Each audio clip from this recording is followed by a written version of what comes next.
अंतरिक्ष के बीच में यूएसएस कैलिस्टर का चालक दल एक आगामी दुश्मन अंतरिक्ष यान को नोटिस करता है। वे आगे की रणनीति पर चर्चा कर रहे होते हैं, तभी दुश्मन हमला शुरू कर देता है और कैलिस्टर को भारी नुकसान होता है।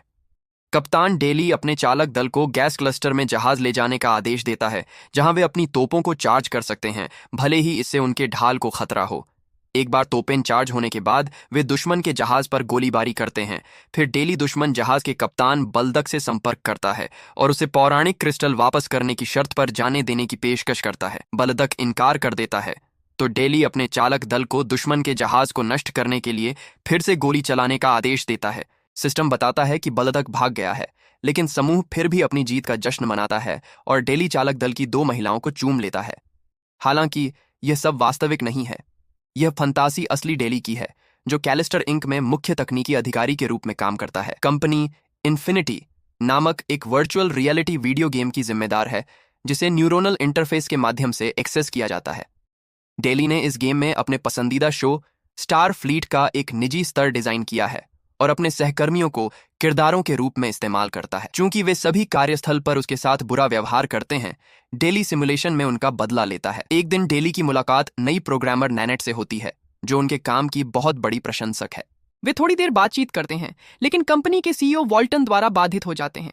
वॉल्टन और डेली ने इस प्रोजेक्ट को एक साथ शुरू किया था, लेकिन वॉल्टन मुख्य चेहरा है और कहता है कि डेली बस हार्डवेयर है। वॉल्टन डेली से क्रिसमस से पहले अगला गेम अपडेट तैयार करने के लिए कहता है और नैनेट को एक बड़े दौरे के लिए ले जाता है, जिससे डेली निराश और ईर्ष्यालु हो जाता है। काम के बाद डेली घर जाता है और सिमुलेशन में प्रवेश करता है। इस फंतासी में वॉल्टन का किरदार हारा हुआ है और जब वह कहता है कि उसने बलदक का पीछा करने में असफलता पाई, तो डेली उसे गला घोंटने लगता है और अपमान करता है। फिर वह वॉल्टन को घुटनों पर बैठने के लिए मजबूर करता है और उसे ऑटोमन की तरह इस्तेमाल करता है। अगले दिन काम पर डेली को देखना पड़ता है कि वॉल्टन नैनेट के साथ फ्लर्ट करने की कोशिश करता रहता है, जो बहुत रुचि नहीं दिखाती। नैनेट डेली के प्रति बहुत अच्छी है और उसे कॉफी लाने की पेशकश भी करती है। स्नैक टेबल पर नैनेट एक सहकर्मी को बताती है कि वह डेली के काम की कितनी प्रशंसा करती है, जबकि डेली पास में उनकी बात सुन लेता है। हालांकि सहकर्मी उसे चेतावनी देता है कि वॉल्टन हर महिला के साथ फ्लर्ट करता है और डेली थोड़ा डरावना हो सकता है। जब नैनेट डेली को कॉफी लाती है तो वह थोड़ी ठंडी हो जाती है। सभी के घर जाने के बाद डेली कूड़ेदान से नैनेट का कॉफी कप लेता है और उसका डीएनए नमूना इकट्ठा करने के लिए घर लाता है। फिर वह इसे पेट्री डिश में रखता है और कंप्यूटर को स्कैन करने के लिए छोड़ देता है। अगले दिन एक नई वर्चुअल नैनेट कैलिस्टर सिमुलेशन में जागती है। वह बहुत खोया हुआ महसूस करती है और जब वह खिड़की से बाहर देखती है तो उसे विश्वास नहीं होता कि वह अंतरिक्ष में है। चारों ओर देखते हुए उसे बाकी चालक दल मिलता है और वह उनके चेहरों को ऑफिस से पहचानती है, लेकिन वे उसे नहीं पहचानते। चालक दल उसे बताता है कि वे असली लोगों की डिजिटल प्रतियां हैं जो डेली के गेम में फंस गए हैं। डेली ने उनका डीएनए इकट्ठा किया था क्योंकि उन्होंने उसे छोटी छोटी बातों जैसे अपर्याप्त मुस्कान या उसे घूरते हुए पकड़ा गया के लिए नाराज किया था। वे कई साल पहले बनाए गए थे और उत्सुक हैं कि उनके असली स्वरूप अब कैसे हैं। नैनेट घबरा जाती है और यह मानने से इनकार करती है कि वह असली नहीं है। तभी लाइट्स चालू हो जाती हैं, जो डेली के आगमन की घोषणा करती हैं और नैनेट तुरंत भाग जाती है। वह गलियारे के अंत में एक दरवाज़ा ढूंढती है और उसे पीटने की कोशिश करती है, लेकिन उसका हाथ चमकने लगता है। उसका पूरा शरीर अचानक कोड में बदल जाता है और उसे मुख्य डेक पर वापस टेलीपोर्ट कर देता है, जहां डेली उसे नए नाम के साथ दूसरों से मिलवाता है। नैनेट खेल में शामिल होने से इनकार करती है तो डेली अपनी उंगलियां चटकाता है और उसका चेहरा गायब कर देता है, जिससे वह सांस नहीं ले पाती और गिर पड़ती है। वह बार बार उससे समर्पण करने के लिए कहता है और जब वह सिर हिलाती है तो वह उसका चेहरा वापस दे देता है। बाद में नैनेट दूसरों की मदद से बलदक का पीछा करती है और वे उसे रेनॉच नामक ग्रह पर ढूंढ लेते हैं। डेली और चालक दल का अधिकांश हिस्सा ग्रह की सतह पर टेलीपोर्ट करता है और जब डेली क्षेत्र को स्कैन करता है तो नैनेट अपने साथियों से बंदूक मांगती है। उन्हें समझाना पड़ता है कि चालक दल की बंदूकें नकली हैं और केवल डेली की असली है, जिसका मतलब है कि वे तब तक नहीं मर सकते जब तक डेली उन्हें न मारे। अचानक बलदक पास में प्रकट होकर एक विशाल राक्षस को बुलाता है, जिससे समूह डर जाता है। हालांकि जब डेली का पिज्जा डिलीवरी आता है तो वह गेम को पॉज कर देता है, जिससे राक्षस जम जाता है। पिज्जा लेने के बाद डेली गेम में वापस आता है और बलदक को विचलित करने के लिए कहता है कि पास में एक नग्न महिला है ताकि वह उसे गोली मार सके। राक्षस डरकर भाग जाता है, जबकि उसका मालिक गिरकर दया की भीख मांगता है। डेली उसे मारने से इनकार करता है, दावा करता है कि यह फ्लीट कोड के खिलाफ है। बाद में चालक दल जहाज पर एक और जीत का जश्न मनाता है। डेली हमेशा की तरह महिलाओं को चूमता है, लेकिन जब वह नैनेट के साथ कोशिश करता है तो वह उसे थप्पड़ मार देती है। डेली उसे चोट पहुंचाने पर विचार करता है, लेकिन घोषणा करता है कि आज वह दया दिखाएगा। अगर वह कल सहयोग नहीं करती तो उसे सजा दी जाएगी। डेली के जाने के बाद चालक दल उसे बताता है कि डेली के चुंबन केवल होठों का स्पर्श है, बिना जीभ के, और इससे ज्यादा कुछ नहीं हो सकता।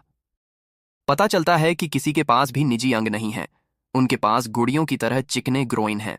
क्रोधित नैनेट डेली से बदला लेने के लिए दृढ़ है और जहाज के कंप्यूटर का उपयोग करके गेम का कोड देखती है। वह मैसेजिंग सिस्टम में प्रवेश करती है और अपने असली स्वरूप को एक ईमेल भेजती है, जिसमें लिखा है कि लोग डेली के कंप्यूटर में फंसे हैं। असली नैनेट भड़क जाती है और डेली से पूछती है कि क्या उसने उसे गेम का न्योता भेजा था, तो वह कहता है कि यह शायद स्पैम बॉट होगा और उसे मैसेज डिलीट करने के लिए कहता है।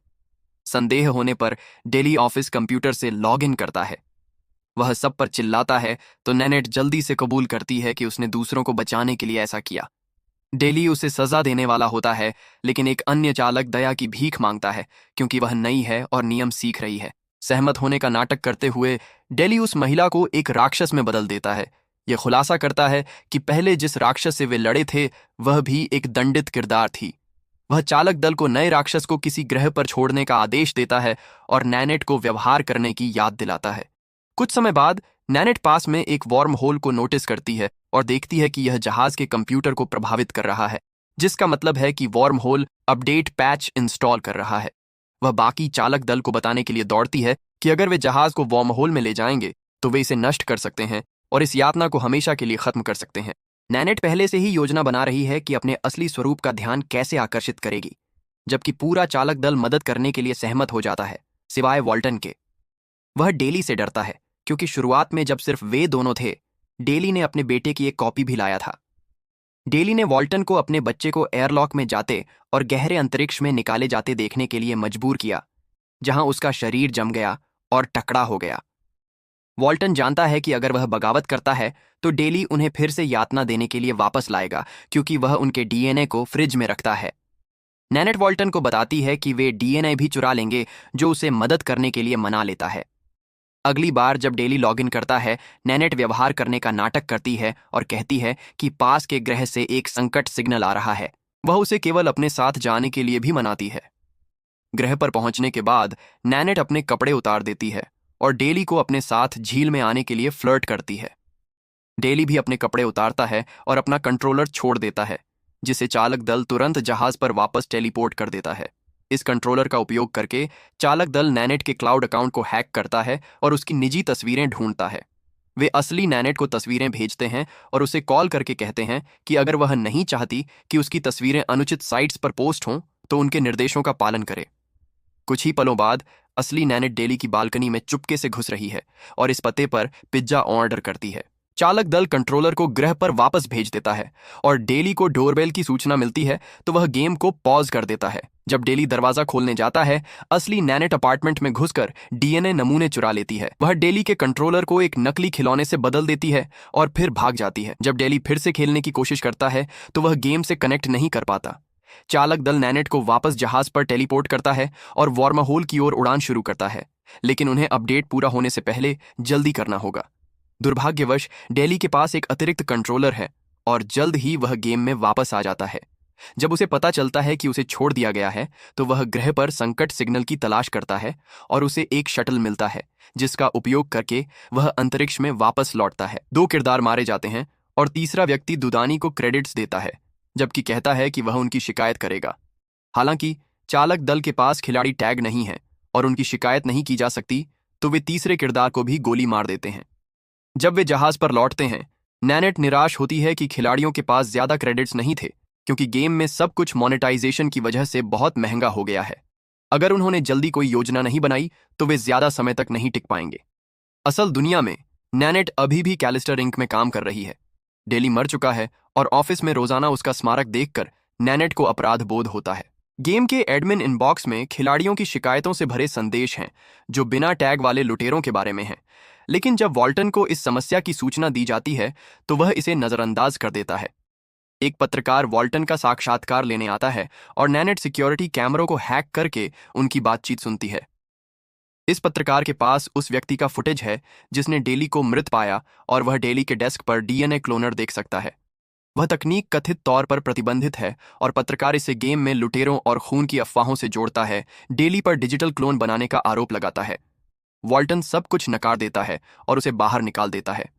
बाद में वह लुटेरों का ख्याल रखने के लिए एक कर्मचारी की तलाश करता है और नैनेट स्वयंसेवक बनती है, तो वह या उसे सिस्टम तक पूरी पहुंच दे देता है। गेम में नैनेट एक और खिलाड़ी को लूटने की कोशिश कर रही है, लेकिन गलती से एक जाल में फंस जाती है और एक विस्फोट से वह गंभीर रूप से घायल हो जाती है। वह किरदार उसे मारने के लिए तैयार है, लेकिन दुदानी पहले उसे गोली मार देता है। गुस्से में वह खिलाड़ी फिर से लॉगिन करता है और अपने किरदार को दुदानी के साथ हाथापाई करने के लिए भेजता है।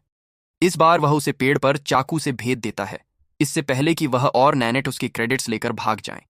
हालांकि खिलाड़ी बार बार अपने किरदार को पीछा करने के लिए वापस भेजता है, चाहे वे उसे कितनी बार गोली मार दें। उसी समय एक खिलाड़ी का जहाज कैलिस्टर से संपर्क करता है और महसूस करता है कि उनके पास टैग नहीं है, तो वे गोलीबारी शुरू कर देते हैं। बिना नैनेट और दुदानी के वे उड़ नहीं सकते, इसलिए उनके ढाल को भारी नुकसान हो रहा है।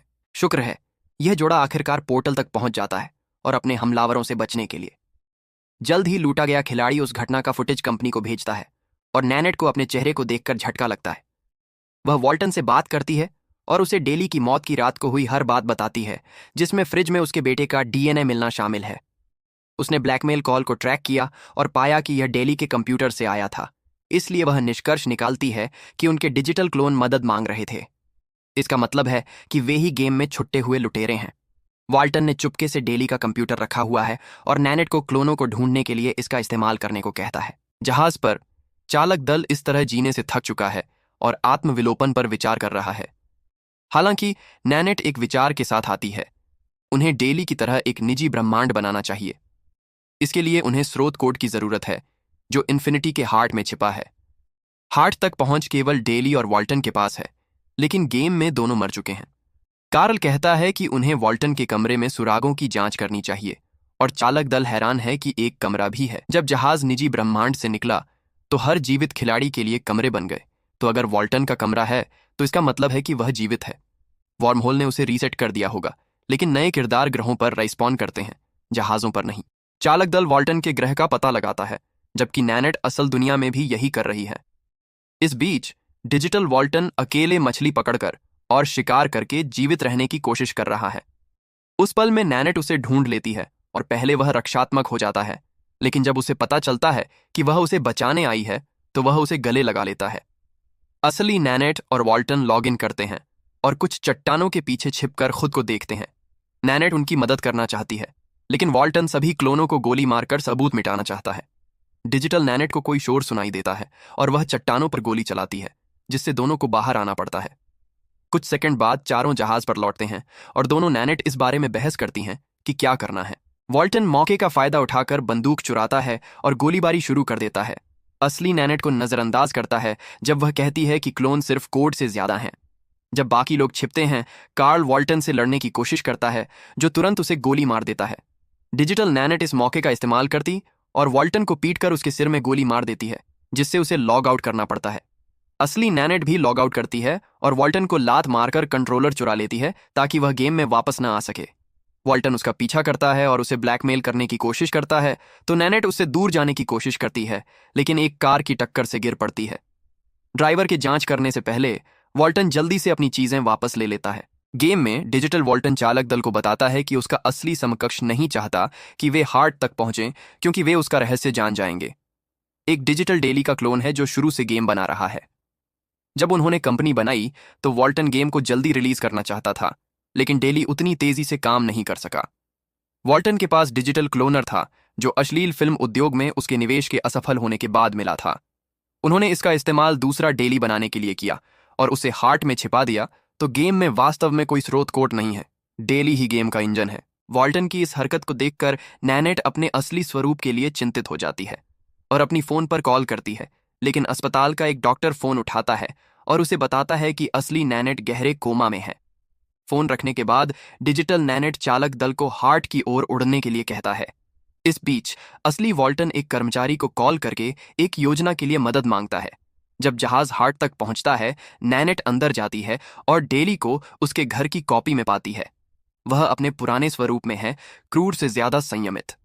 नैनेट उसे सब कुछ बताती है और चालक दल के लिए एक निजी ब्रह्मांड बनाने में मदद मांगती है। जहाज पर डिजिटल वॉल्टन अपने कमरे में प्रवेश करता है और असली वॉल्टन द्वारा बेहोश कर दिया जाता है, जो उसकी जगह ले लेता है। दुदानी तुरंत उसके व्यवहार में बदलाव को भांप लेता है, लेकिन उसे रोकने से पहले वॉल्टन चालक दल के लूटे हुए सभी लोगों को न्योता भेज देता है। जब दुदानी उसे पकड़ लेता है तो वॉल्टन बस लॉग आउट कर जाता है। जल्द ही कैलिस्टर हजारों खिलाड़ियों के जहाजों से घिर जाता है, जो बदला लेने के लिए गोलीबारी शुरू करते हैं। जब कैलिस्टर को भारी नुकसान हो रहा है, डेली नैनेट से पूछता है कि क्या वह जाना चाहती है। पता चलता है कि चूंकि उसका असली शरीर मस्तिष्क से मर चुका है, डेली डिजिटल क्लोन को असली नैनेट के दिमाग में भेज सकता है और वह असली जिंदगी जी सकती है। हालांकि वह कैलिस्टर से जुड़ी है, तो अगर वह जहाज छोड़ देगी तो चालक दल गायब हो जाएगा। नैनेट अपने दोस्तों को छोड़ने से इनकार करती है और निजी ब्रह्मांड को चुनती है, जिससे डेली स्वीकार करता है कि वह सिर्फ उसका इम्तिहान ले रहा था। वह दोनों चीजें एक साथ कर सकता है, तो वह काम शुरू करता है। कहता है कि वह चालक दल की कॉपी बनाकर नए ब्रह्मांड में पेस्ट करेगा। नैनेट शिकायत करती है कि वह असली क्लोनों को बचाना चाहती है, न कि और ज्यादा बनाना। डेली उसे वादा करता है कि सब ठीक है क्योंकि वह उसकी कॉपी की रक्षा करेगा। ये खुलासा करता है कि उसकी योजना उसे अपने साथ रखने की है। हताश नैनेट उसे समझाने की कोशिश करती है और डेली भड़क जाता है। वह उसका मुंह हटा देता है और उसके शरीर को फर्नीचर पर फेंक देता है। शेल्फ से गिरती चीजों में से उसे एक संग्राहक का ब्लेड मिलता है और वह इसे डेली के सिर पर फेंक देती है, उसे मार डालती है। जब नैनेट अपना मुंह वापस पाती है, डेली का कंप्यूटर घोषणा करता है कि किल स्विच सक्रिय हो गया है, तो गेम खुद को डिलीट करना शुरू कर देता है। सब कुछ हिलने लगता है और कैलिस्टर अपनी आखिरी ढाल खो देता है, जिसका मतलब है कि वे एक खिलाड़ी द्वारा नष्ट होने वाले हैं। नैनेट डेली की चीजों में सही डिस्केट ढूंढ लेती है और गेम के विस्फोट होने से ठीक पहले इसे कंप्यूटर में डाल देती है, जिससे कंपनी के सर्वरों की हर फाइल डिलीट हो जाती है। अस्पताल में डिजिटल नैनेट असली शरीर में जागती है, लेकिन उसे बहुत चक्कर आ रहा है। पता चलता है कि डेली का प्रोग्राम चालक दल को बचाने की कोशिश कर रहा था, लेकिन चूंकि गेम खत्म हो गया है, उसने उन्हें भी नैनेट के दिमाग में भेज दिया। वे उसके फोन पर कॉल करके स्थिति समझाते हैं, जिससे उसका उत्साह खत्म हो जाता है। 3 महीने बाद वॉल्टन को FBI ने गिरफ्तार कर लिया। नैनेट एक सामान्य जिंदगी जी रही है। चालक दल के साथ किए गए एक समझौते के कारण वे तब आंखें बंद कर लेते हैं जब वह कपड़े बदलती है, बाथरूम जाती है या किसी के साथ अंतरंग होती है। बदले में वह उन्हें उनकी पसंदीदा रियलिटी शो उसकी आंखों से देखने देती है। उसने वादा किया है कि वह उनके दिमाग से निकालने के लिए एक सिस्टम बनाएगी, लेकिन वह इस पर ज्यादा मेहनत नहीं कर रही है। सुनिश्चित करें कि आप सब्सक्राइब करें और नोटिफिकेशन चालू करें ताकि आप ऐसे और वीडियो देख सकें। देखने के लिए धन्यवाद।